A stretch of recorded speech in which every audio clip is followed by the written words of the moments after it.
제가 봉독합니다. 호세아서 2장 2절. 너희 어미와 쟁론하고 쟁론하라. 저는 내 아내가 아니요 나는 저희 남편이 아니라 저로 그 얼굴에서 음란을 제하게 하고 그 유방 사이에서 음행을 제하게 하라. 아멘. 호세아서는 호세아와 선지자와 고멜이라고 하는 창녀와의 결혼을 통해서 상징적이고 비유적으로 하나님과 또 그 하나님을 버린 이스라엘 백성들의 이러한 부패한 신앙을 책망하는 이러한 교훈을 우리에게 가르치고 있습니다. 특별히 이스라엘 백성들이 부패하게 된 이유는 혼합주의적인 그러한 신앙, 그래서 가나안 토착신이었던 이런 바알 신앙, 또 그 다음에 하나님에 대한 또 이러한 기독교적 신앙을 짬뽕을 해서 혼합주의적인 그러한 신앙을 받아들이면서 심각한 타락이 왔다라는 것. 또 하나는 윤리적인 면에서 기복주의적인 물질과 돈만 바라보면서 신앙을 찾는 이러한 기복주의적인 번영주의적인 이러한 또 신앙의 형태 때문에 엄중하게 책망을 받으면서 예배를 망가뜨리고 이러한 십계명의 윤리를 망가뜨린 이러한 신앙의 부패와 타락에 대해서 아주 엄중하게 책망합니다. 이러한 책망의 내용들은 종교개혁 시대 때 루터가 로마 카톨릭의 그 예배를 책망하고 또 그 구원의 신앙관을 비판하고 책망했던 내용과 거의 동일합니다.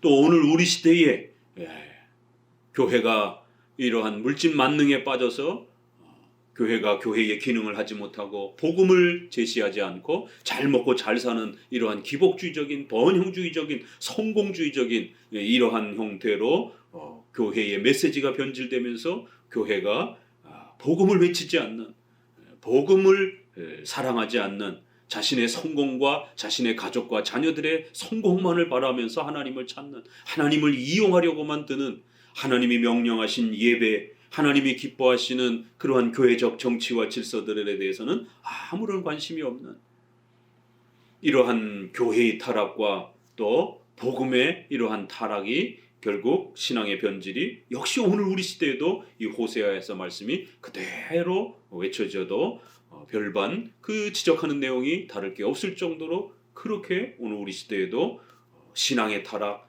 또 교회의 타락 이러한 부분들이 아주 심각한 것을 보게 됩니다.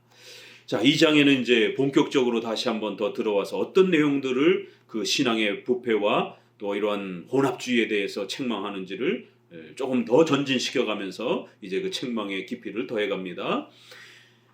2장 1절은 너희 형제에게는 암미라 하고 너희 자매에게는 루함마라 하라. 그래서 이 절이 이렇게 좀 위쪽에 해당이 되는 내용이죠. 앞부분은 루함마, 로암미 이렇게 책망을 했고 이제 장차 예수 그리스도께서 오심으로 인하여 우리 모든 죄를 제거하고 암미, 루함마, 나는 너희의 하나님의 너희는 내 백성이 될 것이다라고 하는 이 신앙이 회복될 거다라고 이렇게 약속하고 있는데 이것은 위의 구절에 좀 더 맞습니다.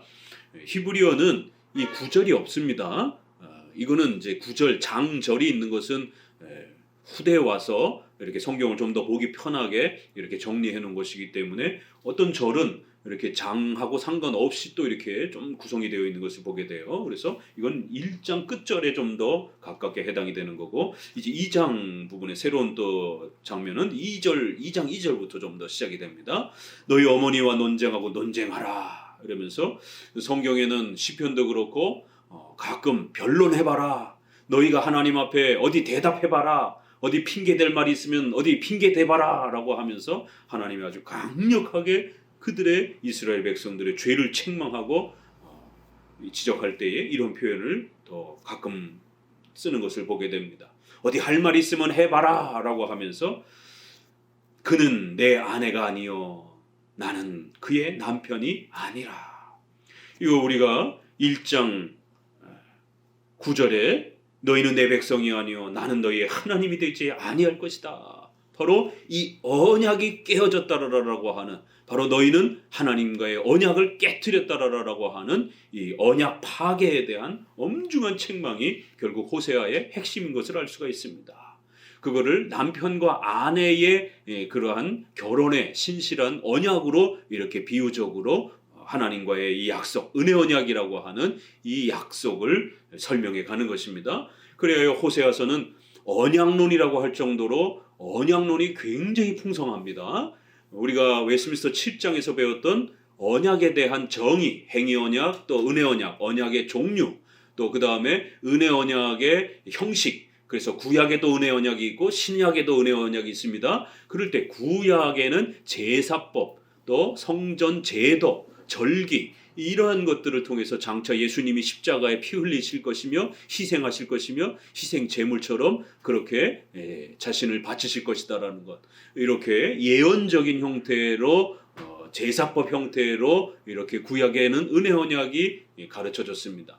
신약에서는 예수님이 오셔서 좀 더 직접적으로 예수님이 그 은혜 언약을 성취하시기 위하여 이 땅에 오시고 또 그렇게 십자가에 죽으심으로 그 은혜 언약을 완성하셨다라고 하는, 너희는 내 백성이여 나는 너희 하나님이 될 것이다. 이게 어떻게 가능합니까? 죄인이 하나님과 원수된 자가 어떻게 가능합니까? 오직 예수 그리스도의 피 흘림과 희생을 통해서 우리의 모든 죄값이 해결이 되어야만이 가능한 것입니다. 그렇기 때문에 이제 2장 2절에도 바로 이 언약의 핵심 내용을 깨트린 게 바로 죄고, 바로 이 언약을 회복하는 것이 복음이요 구원이다라고 이렇게 아주 1장 2장에서부터 초반부터 아주 강력하게 이렇게 그 중심을 설명해 갑니다.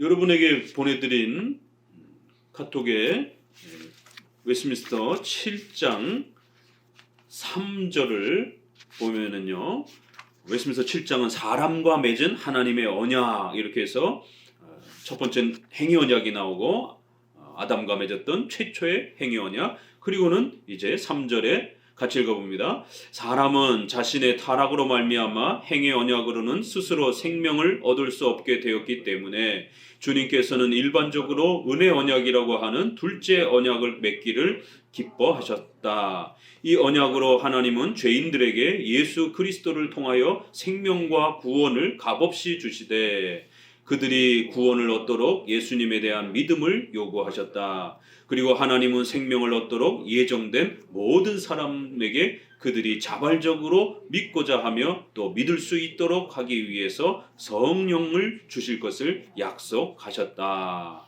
이렇게 행위 언약의 정의는 바로 은혜 언약의 정의는 이 행위 언약을 성취하지 못하는 인류를 위해서 값없이 대가 없이 그렇게 예수님께서 희생하심으로 이 행위 언약의 모든 명령과 요구들을 완벽하게 성취하신다라는 것. 그리고 또 행위 언약을 깨트리면서 발생한 죄값도 예수님이 대신 짊어지시겠다라는 것. 그래서 대신적, 대리적, 대신 값을 치렀다라는 거예요. 은혜 언약은 바로 대리적, 대신적, 대신 그렇게 값을 치르고 또 대신 순종하셔서 행위 언약의 그 모든 요구들을 예수님이 완벽하게 성취하시고 그 값진 은혜들을 우리에게 값없이 그렇게 주신다라고 하는 이 약속. 그래서 우리 하나님의 자녀로 삼아 주시겠다라고 하는 이 은혜 언약. 그 은혜 언약을 우리가 받는 방식은 오직 행위가 아니라 믿음으로만 받는다라는 것입니다. 그래야 이렇게 은혜 언약의 정의, 또 언약의 종류, 또 그 언약을 받는 방식, 이렇게 또 그 은혜 언약의 형식, 그래서 구약의 형식과 신약의 형식, 이런 부분들이 웨스트민스터 7장에는 자세히 구약 전체에서 가르치고 있는 이러한 은혜 언약의 특징을 한마디로 요약을 해놨습니다. 자, 그러면 이제 2장을 보시면서 이런 언약의, 은혜 언약의 이 중요한 핵심들이 2장에서는 어떻게 펼쳐지는가를 잘 마음에 새기시면서 구절을 보시면 훨씬 더 잘 이해가 됩니다. 그는 내 아내가 아니요 나는 그 남편이 아니라. 하나님께서 우리의 하나님이 되어주시고 또 우리는 하나님의 백성이 되어진다라고 하는 이 은혜 언약, 바로 창세기 17장 7절 8절에 있는 아브라함에게 주셨던 그 복음의 핵심의 약속을 이렇게 표현한 겁니다. 바로 그거를 결혼의 비유로 이렇게 남편과 아내가 평생토록 서로가 사랑하면서 서로를 아끼면서 그렇게 살아갈 것을 약속하듯이 이렇게 은혜 언약을 부부의 이러한 언약으로 부부의 신실함으로 이렇게 또 비유로 표현을 합니다. 그런데 이제 그 언약을 1장에서는 깨트려서 너희는 내 백성이 아니다 이렇게 책망을 했던 거고, 이제 2장에 들어와서는 그는 이스라엘 백성들은 내 아내가 아니다. 나도 그들의 남편이 되지 않을 것이다. 그들이 하나님을 버렸기 때문에 이제 나는 그들의 하나님이 되지 않을 것이다. 나는 그들의 남편이 되지 않을 것이다. 가장 무서운 책망입니다. 나는 너희의 하나님이 되지 않을 것이다 라는 거예요. 얼마나 무서운 책망입니까? 그가 그의 얼굴에서 음란을 제하고 유방 사이에서 음행을 제하라. 마치 부부 사이에 신의가 깨져서 정조가 깨지고 그렇게 간음을 행하는 그러한 모습을 이렇게 설명하면서 부부가 아닌 그런 다른 남편을 다른 남자를 취해서 그렇게 간음을 행하는 적나라한 모습을 이렇게 표현합니다. 몸을 그렇게 부대끼고 섞는 이런 아주 악독스러운 그러한 간음의 행위들을 제거하고 돌아오라는 것이에요. 다른 신을 섬기고 다른 신에게 의지하면서 하나님을 멀리하는 이런 악행들을 버리고 하나님께로 돌아오라는 거예요. 3절, 그렇지 아니하면 내가 저를 벌거 벗겨서 그 나던 날과 같게 할 것이요 저로 광야같이 되게 하며 마른 땅같이 되게 하며 목말라 죽게 할 것이며 내가 그 자녀를 긍휼히 여기지 아니하리니 이는 저희가 음란한 자식들이니라. 속히 회개하지 아니하면 어떤 일이 벌어진다고요? 그들이 나던 날 애굽에서 고통받으며 그렇게 종노릇하던 그러한 모습으로 구약에는 우리가 사탄에게 종노릇하며 영원히 지옥의 고통 속에서 사는 모습을 그 애굽의 종살이로 이렇게 표현합니다. 바로 그들이 탈출하던 날, 또 그들이 인간으로서 태어나던 날 아무것도 옷도 못 걸치고 그 핏덩어리와 같은 그 아기가 에스겔에서는 마치 부모가 없이 버려진 그런 애들처럼 땅바닥에 버려져서 언제 죽어도 당연히 죽을 수밖에 없는 그러한 갓난아기를 하나님이 거두어서 씻기고 입히고 먹여서 키웠다 이렇게 표현을 합니다. 하나님이 우리를 어떻게 사랑하셨는지를 이렇게 아주 여러 비유들을 통해서 설명합니다. 속히 회개하지 아니하면 그들을 도로 벌거벗겨 버릴 것이고 그들이 태어나 그 갓난쟁이처럼 태어났던 그러한 상태로 집어 던질 거라는 거예요. 그들이 광야같이 되게 하며 마른 땅같이 되게 하여 물 한 모금 먹지 못하고 기근과 갈증으로 목말라 죽도록 내버려 둘 것이다라는 것이에요. 하나님을 외면하고 살아가는 인생들이 얼마나 비참하고 무서운 것인지를 이렇게 표현합니다. 특별히 우리 교회의 성도들을 향해서도 혼합주의적인 신앙으로 그렇게 살아갈 때에 하나님 앞에 어떤 책망을 받을 수 있는지. 왜요? 지금 앞서서 소개드린 것처럼 여로보암 2세 때는 일반 평신도를 제사장으로 세워놔가지고 제사장 종교지도자도 많고요, 거짓 선지자도 많고요, 단과 베델에다가 그렇게 두 곳에다가 예배 처소를 만들어 놔가지고 예배도 많이 제사도 많이 드렸고요. 그들은 예배를 중단한 게 아닙니다. 가장 많이 예배도 드리고 제물도 가장 많이 드리고 있었던 거예요. 그런데 하나님이 그토록 싫어하셨던 여리고 전투를 시작하기 전에 하나님께서 약속하셨던 게 너희가 이 가나안 땅에 들어가게 되면 어른아이, 개나 고양이, 짐승, 가축 하나 남김없이 싹 죽이라는 거예요. 가축은 남겨놔서 식량으로 삼아도 되잖아요. 그때는 다 그런 게 돈이고 식량인데, 그런데 하나님이 전부 아낌없이 생명을 가진 모든 건 죽이라는 거예요. 왜냐하면 너희가 까딱 잘못하다가는 가나안 신앙에, 가나안의 그 토속 신앙에 바알과 아세라를 믿는 그 미신에 너희가 섞일까 염려된다라는 거예요. 먹을 거는 하나님이 다시 땅을 축복해 주셔서 2배, 3배로 곡식이 열매 맺도록, 또 짐승들이 너희가 가지고 온 것 있지 않느냐, 그 가지고 온 것들이 거기서 새끼를 하면 2배, 3배로 얼마든지 낳게 해주겠다라는 거예요. 그러니까 그런 돈 아까워하지 말고 싹 죽이라는 거예요. 가나안 백성들이 그 짐승에다가 이상한 짓을 하면서 그렇게 그 짐승에 무슨 또 그 신령한 힘이 깃들어져 있는 것처럼, 우리 안 그렇습니까? 호랑이, 우리 한국 사람들은 호랑이가 영험하다 그러잖아요. 또 물고기가, 무슨 큰 물고기가 이렇게 잡히면 잡아먹지도 못하고 무슨 용왕님 아들이라 그러면서 도로 놔주기도 하고. 이게 가나안에도 이런 토속적 신앙들이 있었기 때문에 그 짐승으로 인해서 결국 그들의 미신이 또 들어온다라는 겁니다. 그렇기 때문에 교인들에게 미신화될 수 있는, 미신의 유혹을 끼칠 수 있는 그 어떤 그런 내용도 남김없이 싹 없애라는 거예요. 그래야 진정한 기독교적 예배와 기독교적 신앙을 구축할 수 있다는 겁니다. 먹고 사는 문제 걱정하지 말고 오직 신앙을 지키고 오직 예배를 순수하게 성경적으로 지키는 것, 그것만 신경 쓰라는 거예요. 그러면 하나님이 도와주겠다라는 겁니다. 그런데 하나님의 명령에 온전히 순종하지 못하고 백성도 못 쫓아내고 짐승도 다 죽이지도 못하고, 그래야 결국에는 그들과 혼혈 결혼이 일어나고, 그래서 느헤미야, 에스라에 보게 되면 혼혈 결혼이 일어났을 때 어떤 일이 벌어지냐면,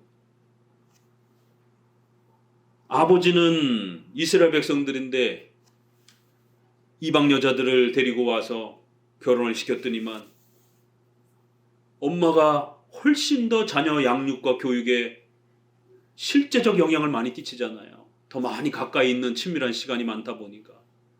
그러니 아니나 다를까 이방 엄마의 그런 미신적인 신앙관, 그들의 언어 다 수용을 해서 결국에는 히브리어 말도 못하는 거예요.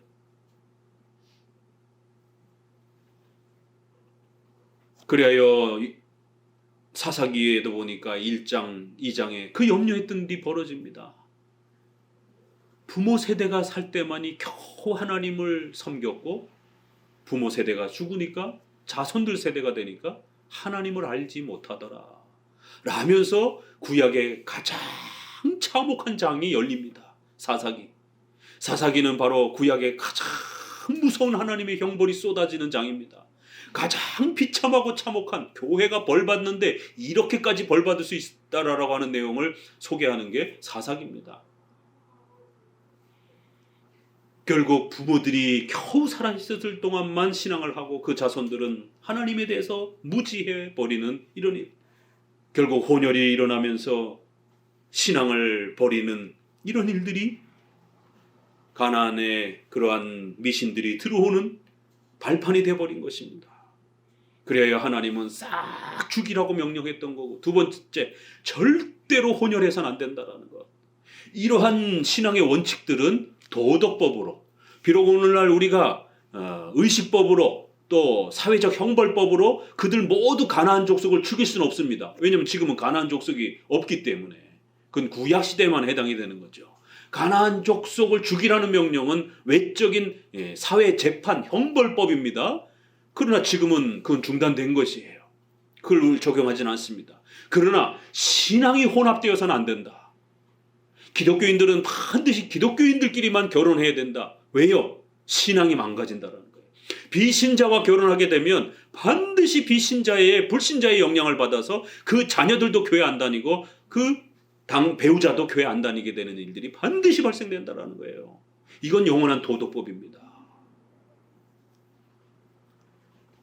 그렇기 때문에 구약은 여전히 오늘 우리에게도 필요한 것이에요. 절대로 혼혈 결혼하지 말라. 그리고 세 번째, 하나님이 명령하신 대로 제사와 예배를 드려라.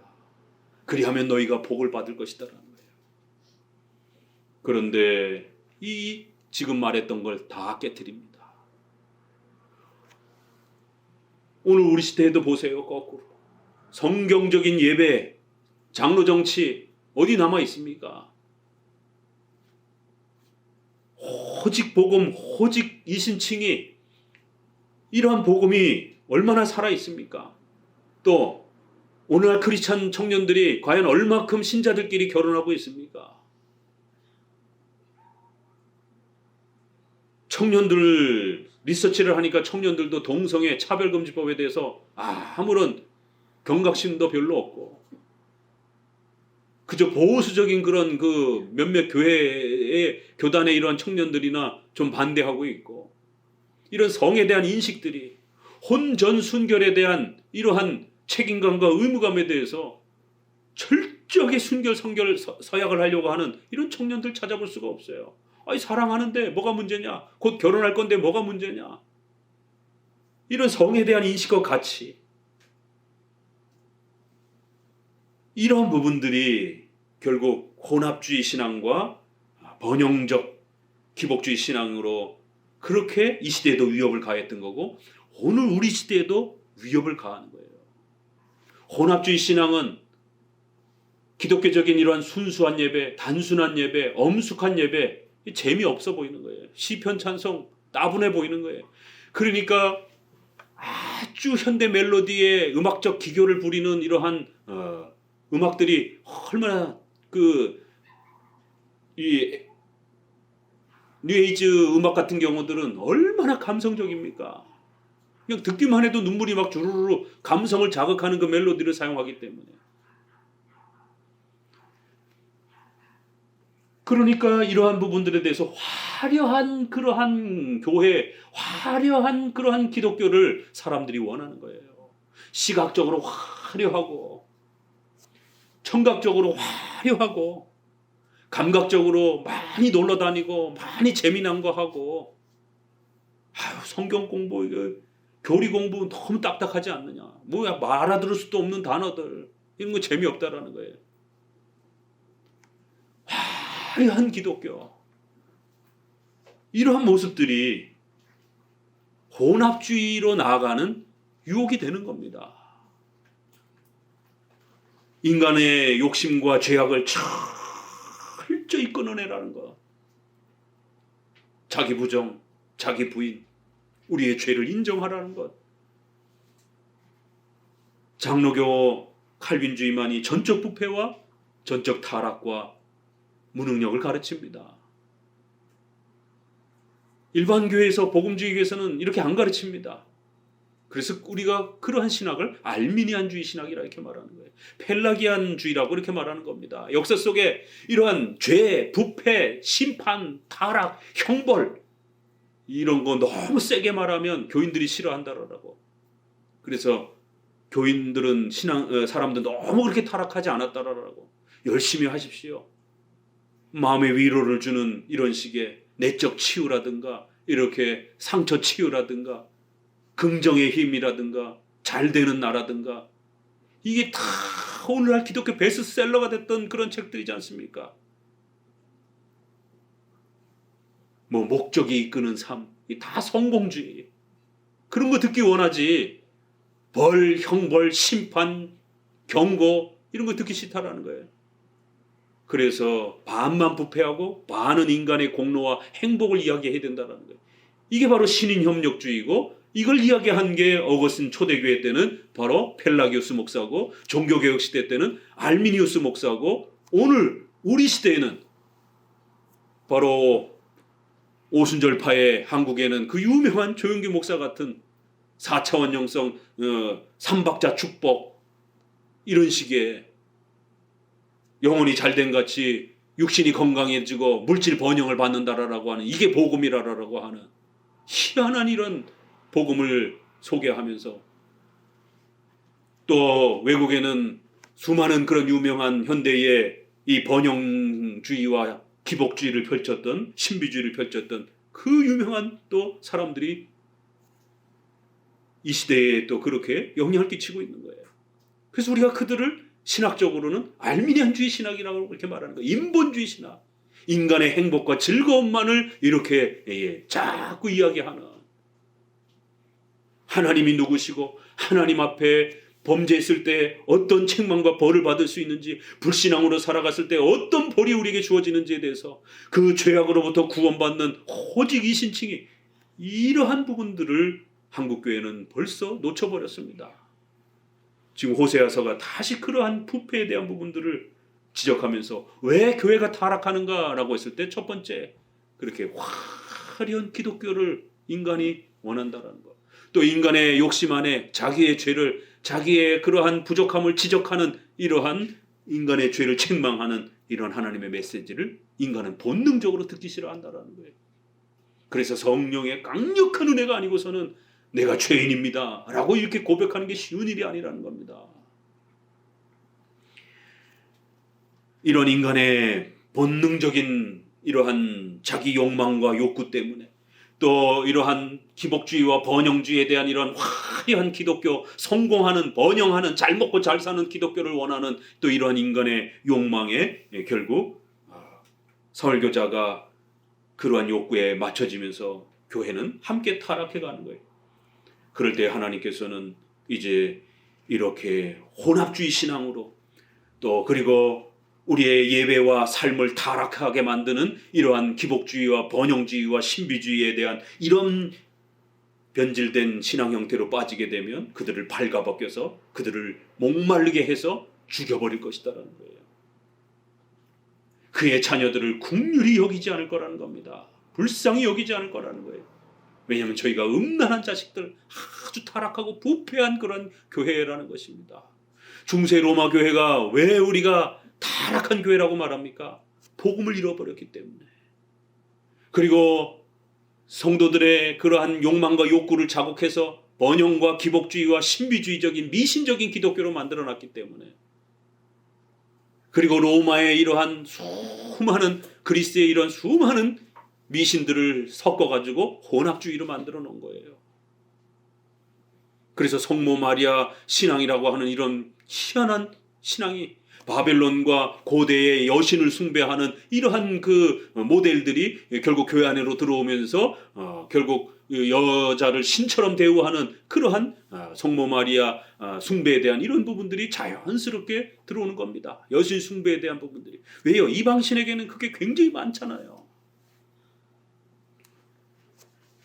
중세 교회가 타락한 건 바로 이렇게 신인 협력주의, 혼합주의에 대한 이러한 신앙의 타락, 또 그리고 예배와 윤리에 대한 이러한 타락이 이루어질 때 교회는, 성도들은 타락하는 것입니다. 이러한 신앙의 타락에 대해서 하나님은 다시 한번 이 장에서는 아주 더 센 책망으로 경고를 던지십니다. 5절, 저희 어미는 행음하였고 저희를 배웠던 자가 부끄러운 일을 행하였나니 대저 저가 이르기를 나는 나를 연애하는 자들을 따르리니 저희가 내 떡과 내 물과 내 양털과 내 삶과 내 기름과 내 술들을 내게 준다 하였느니라. 그러므로 내가 가시로 그 길을 막으며 담을 쌓아 저로 그 길을 찾지 못하게 하리니 저가 그 연애하는 자를 따라갈지라도 미치지 못하며 저희를 찾을지라도 만나지 못할 것이라. 그제야 저가 이르기를 내가 본 남편에게로 돌아가리니 그때의 내 형편이 지금보다 나았음이라 하리라. 호세아하고 고멜 이야기는 잠깐만 언급하고 실제로 본 내용에 들어가서는 뭐 거의 언급도 없어요. 어떻게 살았는지에 대한 내용도 없고요. 그러니까 여기에 초점은 호세아와 고멜의 그런 가정생활에 대한 게 초점이 아니라 그걸 살짝 이렇게 타치해서 자극을 주고, 그리고는 바로 하나님을 버리고 혼합주의 신앙에 빠져있는, 하나님을 버린 이러한 불신앙의 행위들을 아주 심각하게 책망하는, 여기에 초점이 있는 겁니다. 하나님께서 먹을 것, 입을 것, 온갖 것들을 그렇게 채워주셨는데 하나님으로부터 그렇게 돈과 물질과 양식을 채움받아 놓고는 마치 그게 이방 바알과 아세라 신을 섬겨가지고 부자가 된 것처럼, 전통적인 이러한 엄숙한 예배, 전통적인 종교개혁적인 이러한 강의 설교, 시편 찬송, 이러한 형태로 해서는 교회 부흥 안 된다라고. 제가 지난 30년 동안 목회하면서 주변의 목회자들을 통해서 얼마나 많이 이런 얘기를 들었는데요. 신 목사님 어려서 그렇지 그렇게 목회하시면 교회 안 됩니다. 그럼 어떻게 해야 교회가 되는데요? 막 성도들을 막 즐겁게 하고 재미나게 하고 또 그 다음에 막 복 받는다라고 또 귀신 내쫓아준다라고 막 이렇게 해야 교회에 사람들이 몰려듭니다. 그렇게 죄 너무 지적하고 또 교리 공부해야 된다, 강의 설교해야 된다 이렇게 하면 너무 딱딱해가지고 성도들 다 도망갑니다. 호세아서 2장은 이렇게 혼합주의에 대한 이러한 부분들을 책망하면서 그 기복주의, 하나님께서 그걸 다 주셨음에도 불구하고 선물을 주셨음에도 불구하고 마치 그게 혼합주의적으로 그렇게 신앙을 해서 번영적인 그런 메시지를 설교를 했기 때문에 그렇게 교회가 성장한 것처럼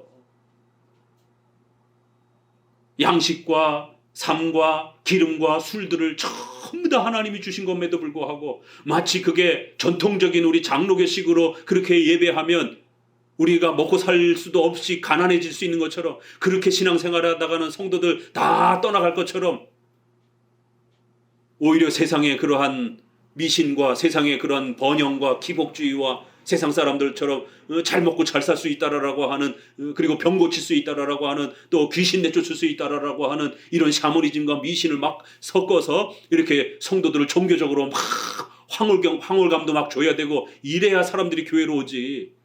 그렇게 맨날 성경책만 읽고 이러면 교회 성도들 남아있지 않는다. 그러니까 결국 이러한 욕구들이 왜 이들이 그 하나님이 주신 소중한 거를 그렇게 바알신을 우리가 섬겼기 때문에 가나안의 그런 신들을 우리가 잘 적용했기 때문에 그렇게 오늘 우리가 이렇게 잘 먹고 잘 사는 것이다. 이들의 욕구와 욕망은 오늘 우리 시대의 번영주의와 성공주의를 표방하는 신앙과 똑같습니다. 이거를 우리가 신학적으로는 토착화 신학이라 합니다. 무슨 기독교를 성경의 원칙대로 하느냐. 그냥 기본만 잘하면 되고 나머지는 우리 한국 문화에 맞춰야 된다는 거예요. 그래서 기장이라든가 통합측이라든가 이런 교단에서는 뼈대만 남겨놓고 나머지는 전부 다 한국식으로 다 옷을 입혀놓는 거예요.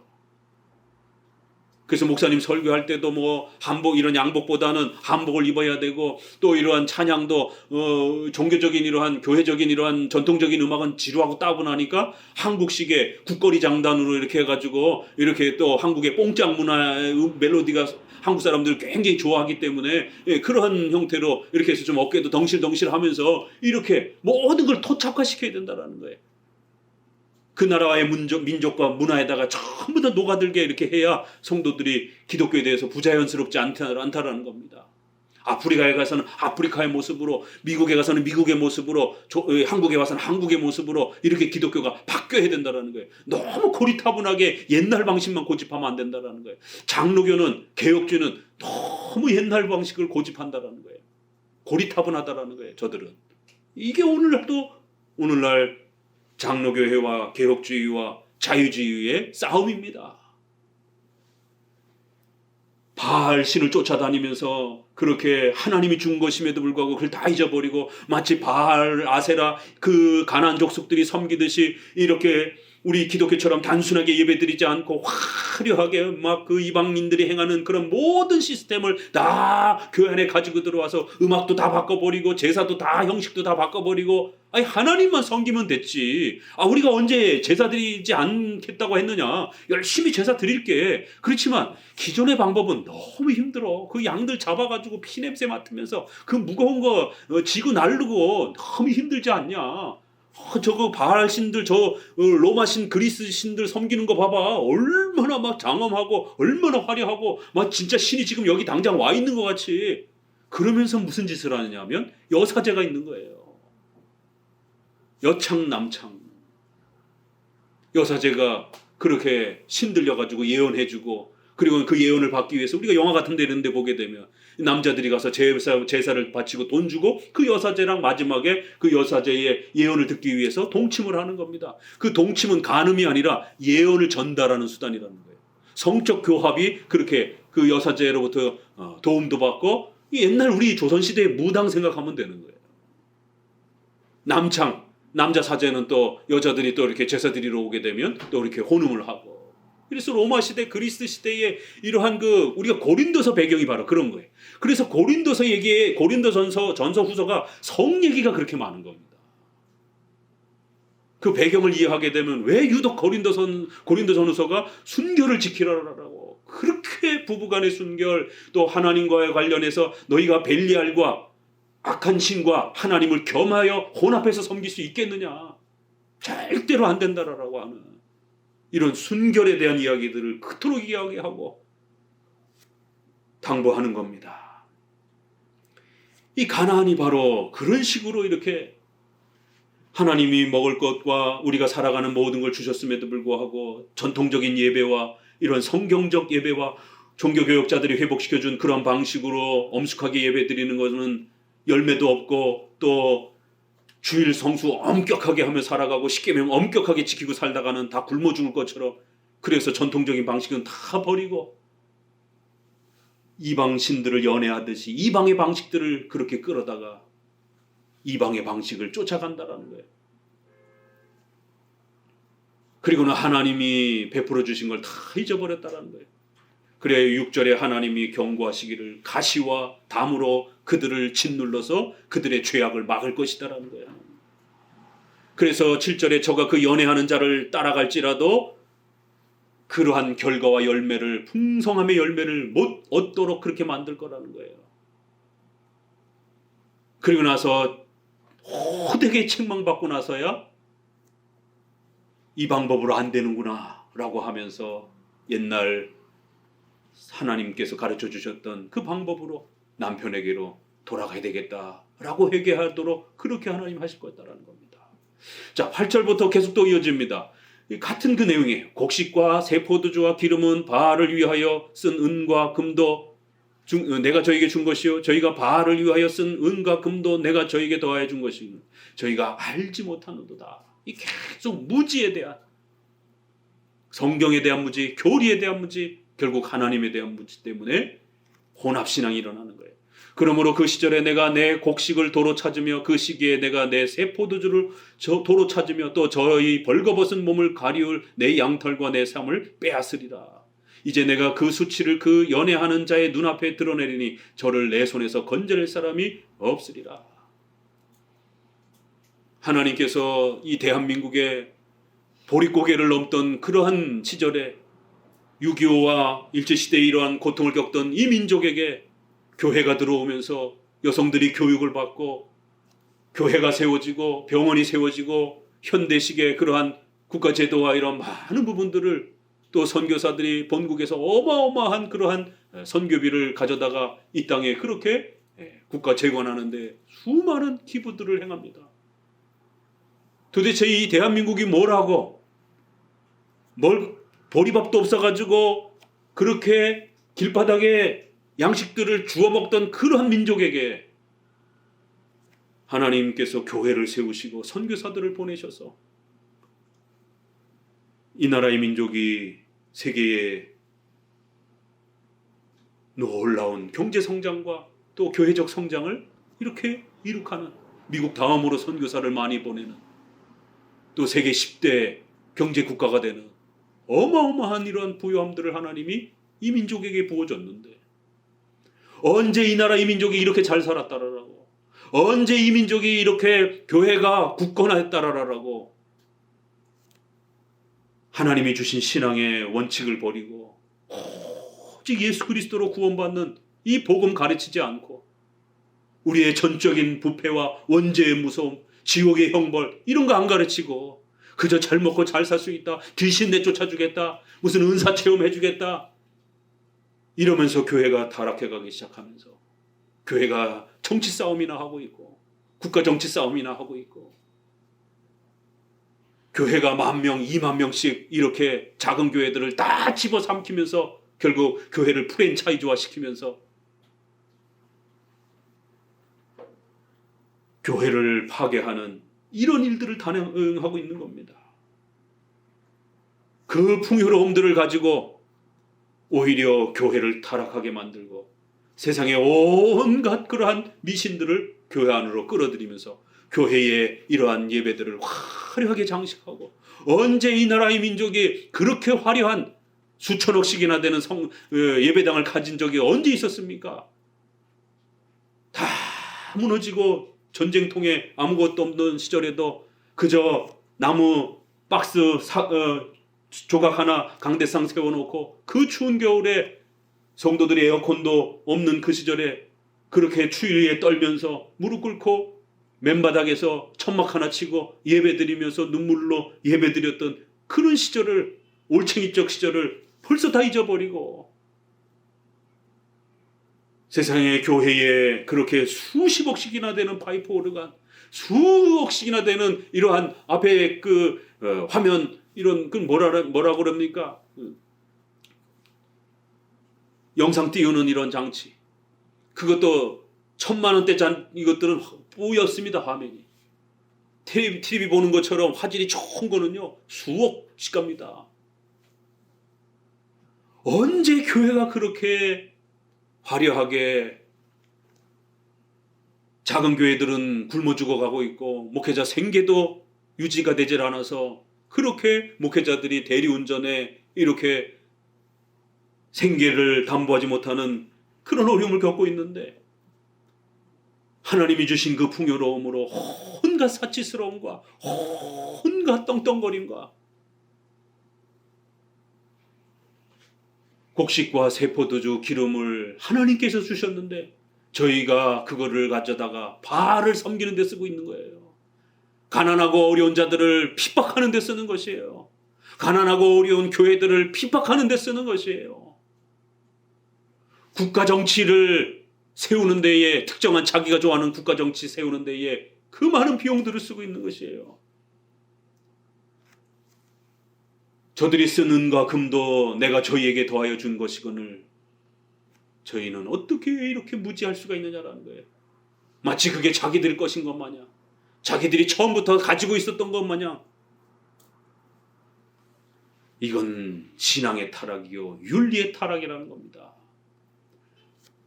그래야 하나님께서 이제 그들이 누렸던 물질적 풍요로움들을 하나님이 다 뺏을 것이다라는 겁니다. 아무리 농사를 져도 벼가 열매를 맺지 못하고 가축들이 아무리 교미를 해도 새끼들이 낳지 않을 것이다라는 겁니다. 그들이 가지고 있던 거 전부 다 하나님이 뺏어버릴 것이다라는 거예요.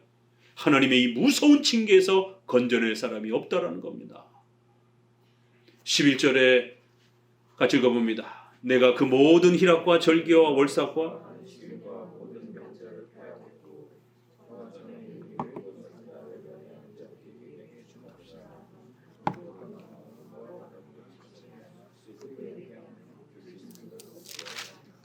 예, 13절까지 저가 귀고리와 폐물로 장식하고 그 연애하는 자를 따라가서 나를 잊어버리고 향을 살라 바알들을 섬긴 시일에 따라 내가 저에게 주리라. 나 주 여호와의 말이니라.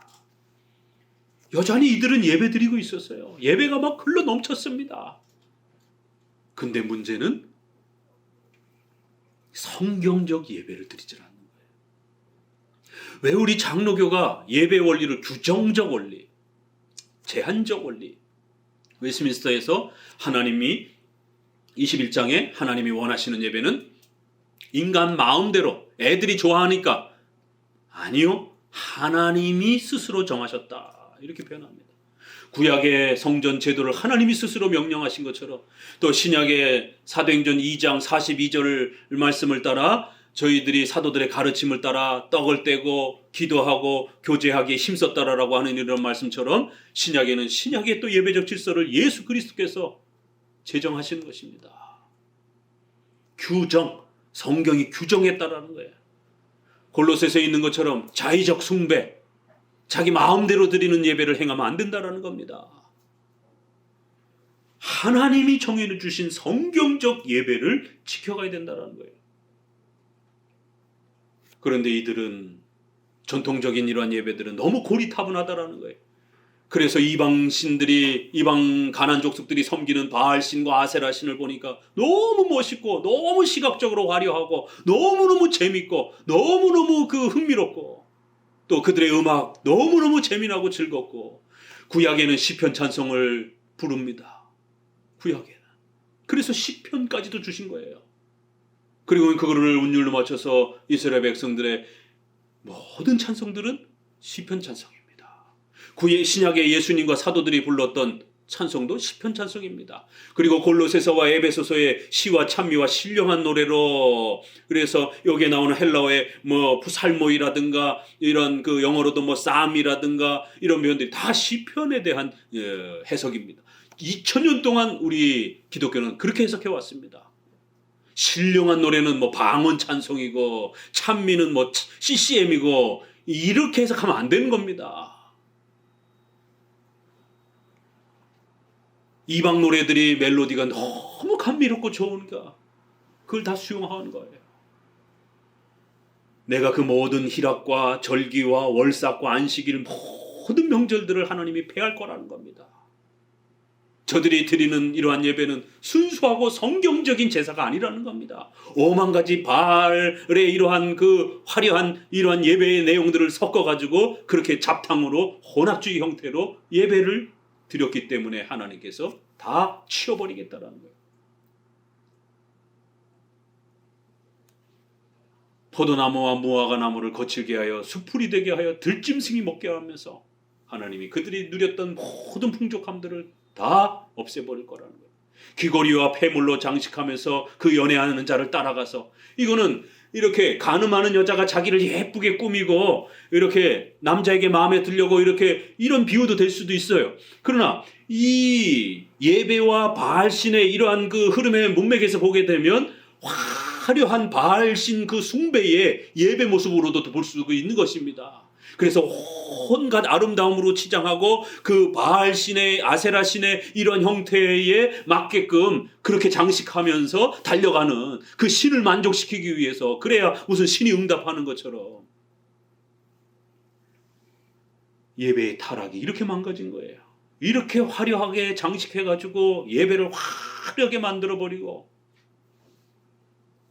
마치 그렇게 화려하지 아니하면 하나님이 예배 받지 않으시는 것처럼, 우리 기독교 하나님이 그런 분입니까?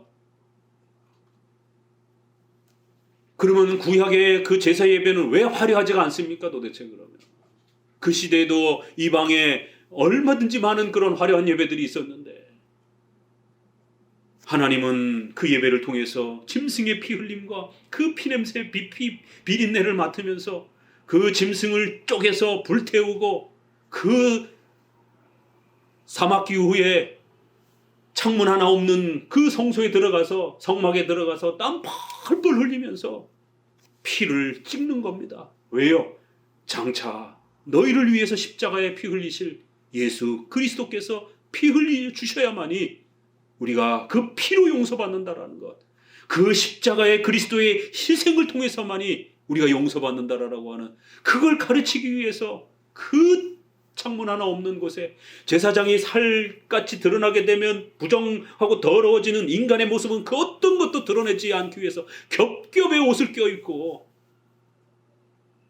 그리고는 그 재물들을 조각을 내고 그렇게 씻고 불태우고, 그래야 너무 고되기 때문에 20세에서부터 50세까지의 아주 건장한 남자들만이, 레이지파만이 그걸 감당하도록, 너무 어린애가 이거 감당하다 허리 디스크 다 나갈 수 있는 겁니다. 또 50이 넘은 노년에 이러한 레이지파가 감당하다가는 고관절부터 시작해서 이 관절 다 망가질 수 있는 너무 고된 일이기 때문에, 그래서 20세에서부터 50세 가장 건장할 때만 반차를 따라서, 그것도 24반차로 돌아가면서 하라는 거예요. 너무 한 사람만이 집중해서 하게 되면 이거 못 감당한다라는 거예요. 왜 하나님이 이렇게 고되고 힘들고 엄숙한 이러한 구약의 제사법을 요구하셨냔 말이에요.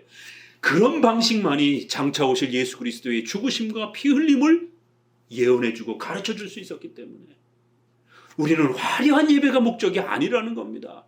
예수 그리스도의 십자가 흘림과 그 희생과 그리스도의 다시 오심을 정확하게 간직하고 배울 수 있는 그 예배를 오늘 우리도 지켜야 되는 겁니다. 그래서 예수님의 피 흘림으로 우리가 세례받았다는 거, 그리고 우리가 그 예수님의 피 흘리심으로 또 성찬의 이러한 부분들을 지켜가는 것입니다. 그리고 그 예수님의 말씀을 듣기 위하여 강의 설교를 힘들고 어려워도 지켜내는 것이에요.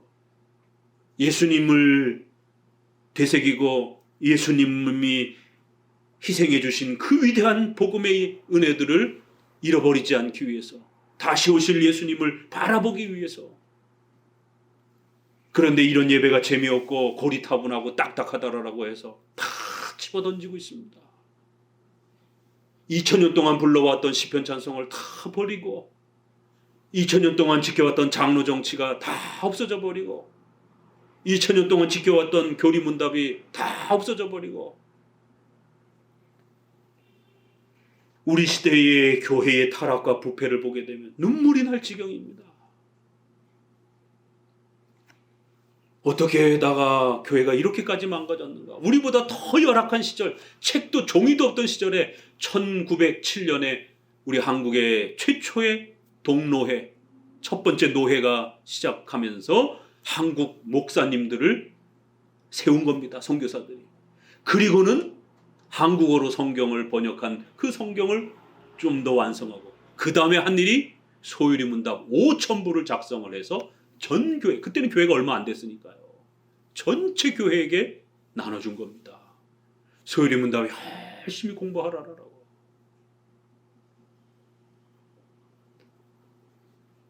언더우드와 그의 사모님이 오셔서 소유리 문답 이런 부분들을 번역해주고, 우리보다 훨씬 더 열악한 시절에도 소유리 문답 이런 거 교리 공부하지 아니하면 신앙은 타락하고 부패되어 있다. 성도들이 성경을 모르게 된다. 성경에 무지하게 되면 반드시 신앙은 타락한다. 그렇기 때문에 교회란 성경을 가르쳐야 되고, 그 성경을 가르치기 위해서는 요약본인 소유리 문답을 가르치라고. 근데 세상에 신학교에서 소유리 문답 배워야 됩니다 그랬더니 그게 무슨 요리책입니까? 이러고들 질문을 하는 거예요. 한 번도 소유리 문답을 들어본 적이 없어가지고 그게 무슨 요리책입니까? 그게 무슨 레시피입니까? 이러고들 있는 거예요. 그래서 오늘날은 소교리 문답으로 번역을 우리 신학자와 목회자들이 이걸 고민하면서 바꾸고 있습니다. 하이델베르그 교리 문답, 소요 교리 문답, 제네바 교리 문답. 교리 문답이라는 단어보다는 요리 문답이라는 단어가 훨씬 더 좋은 번역입니다. 그래서 전통적으로 우리 한문에 번역할 때 우리 선조들이 다 요리 문답으로 번역을 했어요. 요리라고 하는 건 교리의 가장 핵심되고 근본되는 요체, 이럴 때 그 요자입니다. 교리는 거기에 비하면 조금 기독교의 중요한 어떤 주제들 이 정도 느낌이어서 그 강도가 조금 떨어져요. 그래서 신앙 고백서 할 때 이런 컴패션이라는 단어를 신앙 고백서 이렇게 표현하는 것보다는 신도, 개요서, 아이자, 전체 개론 이런 뜻이 아니에요. 어이자, 들을 깨자를 써가지고 국기 개양대 하잖아요. 성경에서 가장 중요한 핵심, 절대로 잃어버려서는 안 되는 가장 생명과 같은 핵심적인, 우리가 떠받들고 지켜야 되는 그러한 핵심 가르침들, 이런 뜻이에요. 신도, 개요서, 신앙의 도리의 핵심적이고 가장 중요한 내용들, 이런 뜻이에요. 신도라고 하는 말은 신앙의 다름, 신앙의 도리, 이런 표현이고, 그래서 옛날 번역은 신도 개요서입니다. 근데 이제 이걸 못 알아들으니까, 한문이 이제 많이 약화되다 보니까 지금은 신앙 고백서, 이렇게 조금 주관적인 개인의 신앙 고백 형태의 이런 표현으로 조금 낮아진 겁니다. 신도 개요서 그러면 우리 전체의 기독교가 반드시 지켜내야 되는 그러한 신앙의 핵심, 떠받들고 지키고 높이 존경하면서 그렇게 우리가 우러러봐야 되는 그러한 신앙의 요체, 요리, 이런 한문적 번역입니다. 눈물이 납니다.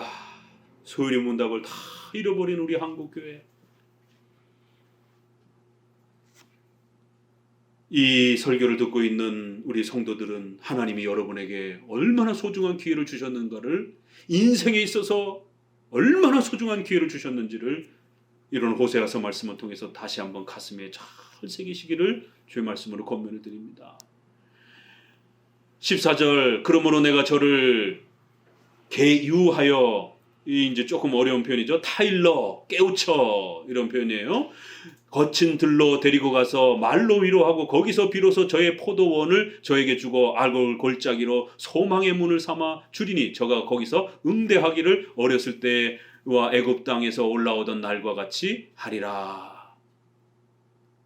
하나님께서 엄중히 책망하시고 징계하시고 마치 애굽 땅에서 저희들이 나올 때처럼 그 광야의 고난과 어려움들을 다시 한번 철저히 깨닫게 할 거라는 거예요. 먹고 살기 편해지니까 하나님 잊어버린 거예요. 풍요로워지니까 하나님 잊어버린 거예요. 그래서 극한 가난과 광야 생활과 같은 그런 엄청난 거칠고 그 고된 그러한 시간들을 거치고 난 이후에 거기서 그들을 깨우쳐서 이제 이렇게 세울 것이다라는 겁니다. 16절 같이 읽어봅니다. 여호와께서 이르시되 그날에 내가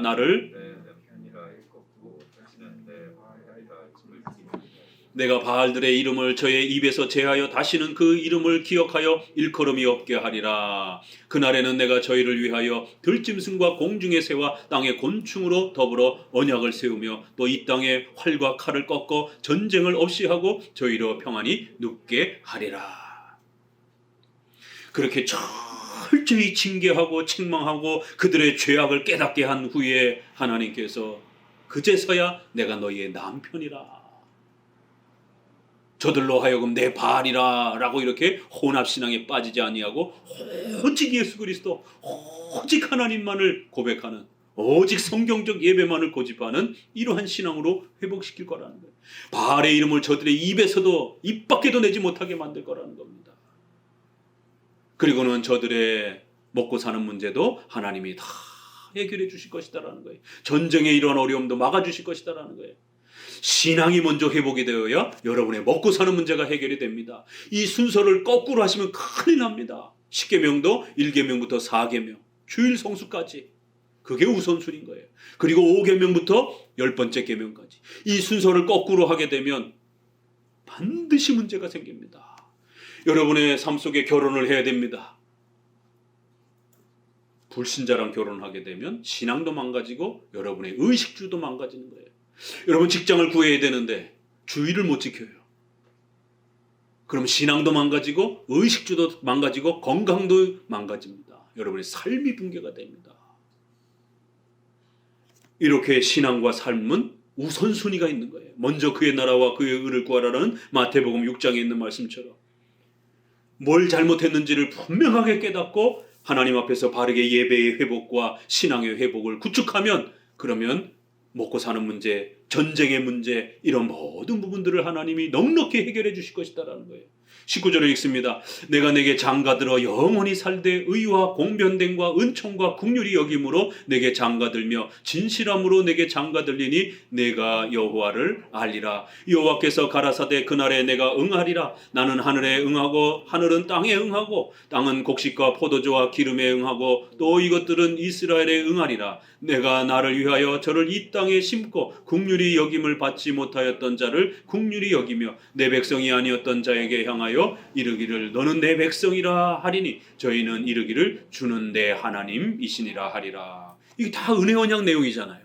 창세기 17장 7절. 너희는 내 백성이고 나는 너희 하나님이 될 것이다 라고 하는 바로 은혜 언약의 핵심이 바로 2장의 결론을 맺고 있는 거예요. 그리고 이거를 19절에서는 부부 이야기로 내가 너에게 장가될 것이다. 신부처럼 이렇게 우리 교회를 비유하면서 이건 예수 그리스도께로 우리가 넘어오면 예수님이 우리 신랑 되시고 우리는 신부가 된다 이렇게 말하잖아요. 그래서 예수님이 우리에게 장가들었다 이렇게 표현합니다. 우리 1장에서는 어떤 표현이 있었죠? 1장 우리가 앞부분 10절에서 너희는 살아계신 하나님의 아들들이라 이 엄청난 표현을 들었습니다. 그런데 오늘 2장에서는 내가 너에게 장가들 것이다 라는 거예요. 그것도 한 번도 아니고 내가 내게 장가들며 진실함으로 내게 장가들리니 3번이나 강조하면서 내가 너와 결혼할 것이다 라는 거예요. 내가 너를 사랑하는 나의 신부로 맞이할 것이다 라는 거예요. 내가 너를 영원히 버리지 아니하고 나의 신부로 맞이할 것이다라는 거예요. 어떤 걸 회복하면서요? 의와 공평됨과 은총과 긍휼로 그렇게 장가들 거라는 거예요. 이건 인간적인 그런 결혼이 아니라는 겁니다. 바로 죄인된 자들에게 영원히 지옥의 형벌을 받아야 되는 자들에게 의로움을 회복하는 방식으로, 그들은 죄인이지만 이제 더 이상 하나님이 그들을 죄인으로 보지 않겠다라는 거예요. 하나님의 공의가 완전히 충족되고 만족된 걸로 그렇게 봐주시겠다라는, 이거 이신칭입니다. 하나님의 공의를 너희에게 베풀어 줄 거라는 거예요. 공평됨, 이걸 우리 개역개정에는 좀 쉽게 정의, 우리의 삶 속에서 그러한 부당함이 없고 또 억울함이 없고, 이건 좀 더 성화와 관련된 앞부분에서의 의라고 하는 것은 구약에서 칭의 개념의 그 의, 하나님의 공의가 만족된다라고 하는, 그래서 죄인인 자들에게 이제 의로운 자라라고 여겨주는 이러한 복을 주시면서, 또 연약한 자들에게 성화의 거룩함과 완전함을 베풀어 주면서, 그리고 그들에게 용서와 긍휼을 베풀어 주면서 그렇게 장가들 것이다라는 거예요. 이거는 부부의 비유를 들었지만 바로 하나님과 원수된 우리가, 지옥의 백성인 우리가 하나님의 자녀가 되어 죄를 용서받고 죄값이 사라지고 하나님 앞에 거룩한 자로서 그렇게 초대받으면서 결혼이 되어진다라는 거예요. 언약으로 초대되어진다. 이거 거의 복음의 내용입니다. 이게 구약의 그냥 복음의 그 핵심의 내용, 로마서를 읽듯이 내가 너에게 장가들 것이다라는 거예요. 너희는 나의 사랑하는 신부라는 거예요. 그러나 이것이 절대로 너희의 잘남, 너희의 그런 공로로 이루어지는 게 아니라 내가 나를 위하여, 23절 내가 나를 위하여 오직 은혜로, 이건 오직 하나님이 주권적으로 이렇게 행하신 것이다라는 거예요. 저를 이 땅에 심고 긍휼히 여김을 받지 못하였던 자를 긍휼히 여기며, 그렇게 장차 예수 그리스도께서 오셔서 이방인이었던 자들까지 전부 그렇게 그리스도에게로 초대가 되어지는, 벌써 예수 그리스도의 이러한 신약을 바라보면서 신약의 교회를 이렇게 바라봅니다. 이런 신앙이 회복될 때 땅과 곡식과 포도주와 기름의 이런 모든 부분들이 그렇게 응답될 것이다라는 거예요. 오늘 이렇게 2장의 앞부분은 굉장히 무서운 책망, 너희를 목말라 죽일 것이고 너희에게 주었던 그 모든 혜택들을 다 끊어버릴 거라고 하는 이런 엄청난 책망이, 무서운 책망이 쏟아집니다. 그럼에도 또 하나님께서 그 하나님의 택한 백성들을 결코 버리지 아니하시고 하나님 자신을 위하여 오직 하나님의 절대주권, 오직 하나님의 은혜, 왜 우리 장로교가 오직 은혜로 오직 하나님의 영광을 위하여 이런 교리를 가르치는지 바로 이 성경의 이러한 고백 때문임을 알 수 있습니다. 인간의 공로와 인간의 어떠한 그런 노력 때문이 아니라 오직 하나님의 베푸신 은혜로 인하여 이러한 구원의 역사와 은총들이 다시 그 죄인들에게 베풀어질 거라는 거예요. 적어도 우리가 어떻게 하나님 앞에 구원받았는지, 또 구원받고 난 이후에도 어떻게 우리가 이렇게 예배를 지키며 우리가 신앙인으로서 살아갈 수 있는지, 이 모든 것이 하나님이 우리에게 장가들어 우리를 사랑스러운 부인으로, 신부로 초대해 주신, 우리와 결혼해 주신, 우리와 은혜 언약을 맺어 주신 이 영원한 하나님의 은혜를 잊으시면 안 되는 것입니다. 하나님은 자신의 모든 것을 우리에게 주신 것입니다. 그 사랑하는 아들을 주신 것이기 때문에. 그런데 우리는 하나님 앞에 우리의 인생을 조금 바치는 것도 굉장히 아까워하고, 시간을 주일 성수를 하는 것도 굉장히 아까워하고, 마치 너무 많이 갖다 하나님 앞에 바친 것처럼 이러한 우리의 연약한 모습들을 보게 됩니다. 호세아서의 이러한 책망과 훈계가 오늘 한국 교회를 살리는 메시지가 되어지고 우리 성도들을 건강하게 지켜주는 또 소중한 하나님 말씀 되시기를 주의 말씀으로 권면을 드립니다.